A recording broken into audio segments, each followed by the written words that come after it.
Daniel Carter stood at the entrance of his modest house, holding a tray of paper cups filled with store-bought lemonade. The sun was setting, casting a warm orange glow over the quiet suburban street. The house behind him wasn't just a small two-bedroom place with peeling white paint and a narrow porch, but to Daniel it meant everything.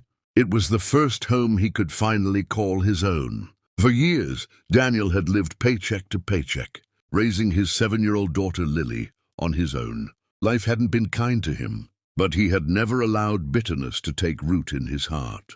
All he wanted was stability, a roof that didn't leak, and a place where Lily could grow up feeling safe. Today was their housewarming. Only a handful of people had shown up: his neighbor, Mrs. Hernandez, an old co-worker named Mike, and Lily's schoolteacher, Miss Rowan. They stood awkwardly on the lawn, smiling politely, trying to make the best of folding chairs and plastic decorations. Then she arrived. A black luxury sedan rolled up slowly, its polished surface reflecting the sunlight like a mirror. The car stopped in front of Daniel's house, completely out of place on the street. The engine purred softly before shutting off. Daniel felt his chest tighten. The door opened and out stepped Vanessa Blake, his ex-girlfriend. She looked exactly as she always had. Perfect hair, designer sunglasses, high heels clicking sharply against the pavement. She wore a cream-colored dress that probably cost more than Daniel's monthly rent used to. Lily tugged on Daniel's sleeve. "Daddy, who's that?" Daniel swallowed.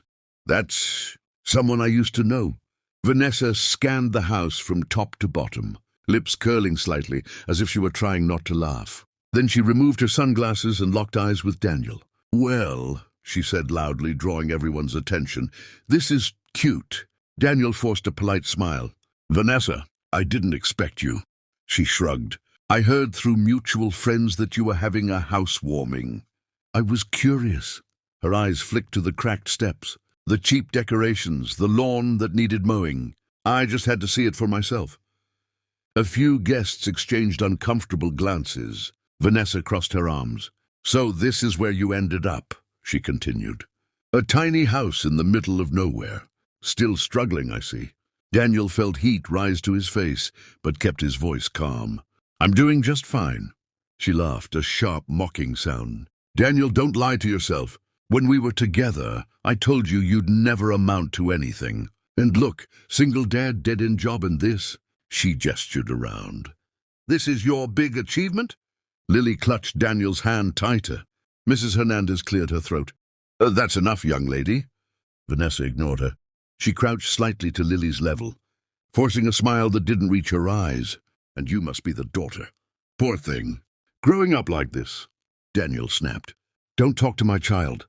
Vanessa straightened up, unimpressed. "Relax, I'm just stating facts. Honestly, Daniel, I don't know how you're not embarrassed inviting people here."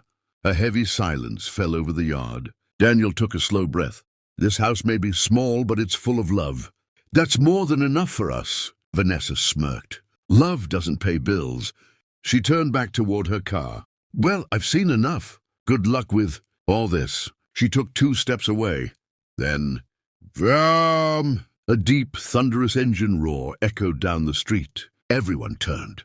A bright red Lamborghini rounded the corner and slowed to a stop in front of Daniel's house. Then another engine, and another. Within moments, 5 supercars lined the curb. Lamborghini, Ferrari, McLaren, Bugatti, and a sleek black Porsche. The street went silent. Vanessa froze mid-step. "What the hell?" she whispered. Doors opened in perfect unison. 5 men stepped out, all dressed in tailored suits. They looked confident, powerful, the kind of people who belonged on magazine covers, not on Daniel's quiet street. The man in the center approached Daniel and smiled warmly. "Mr. Carter," he said, extending his hand. "Congratulations on your new home." Daniel shook his hand. "Thank you for coming." Vanessa spun around, eyes wide. "You know him?" The man glanced at her briefly before turning back to Daniel. "Of course we do.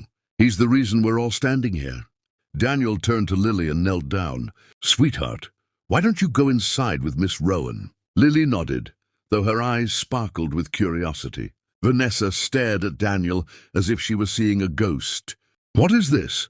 Some kind of joke?" Daniel stood tall, calm and composed. No joke. One of the men stepped forward.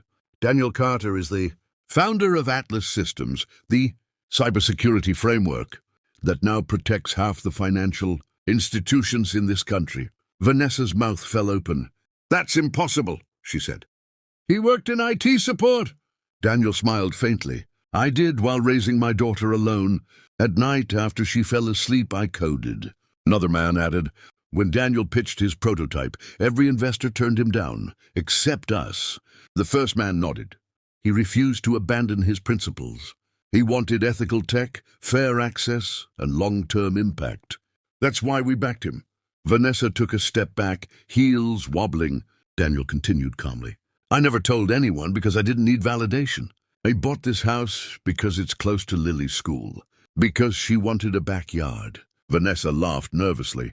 So, all this time, you were rich? Daniel shook his head. No, I was focused. She looked around at the supercars, the stunned guests, the quiet street. Daniel, I didn't know. You didn't care to, he replied gently. Vanessa swallowed hard. I made a mistake. Daniel met her gaze. Yes, you did.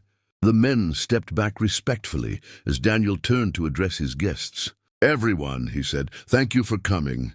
Please, make yourselves at home. Applause broke out. Vanessa stood alone on the sidewalk, her luxury sedan suddenly feeling small. She tried one last time. Daniel, maybe we could talk sometime. Daniel looked at Lily through the window, laughing inside with her teacher. I already have everything I need.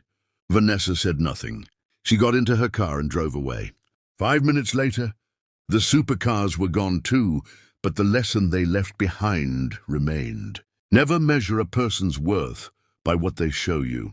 Sometimes the quietest people carry the greatest success, and sometimes the poorest looking single dad is the richest man on the street in every way that truly matters.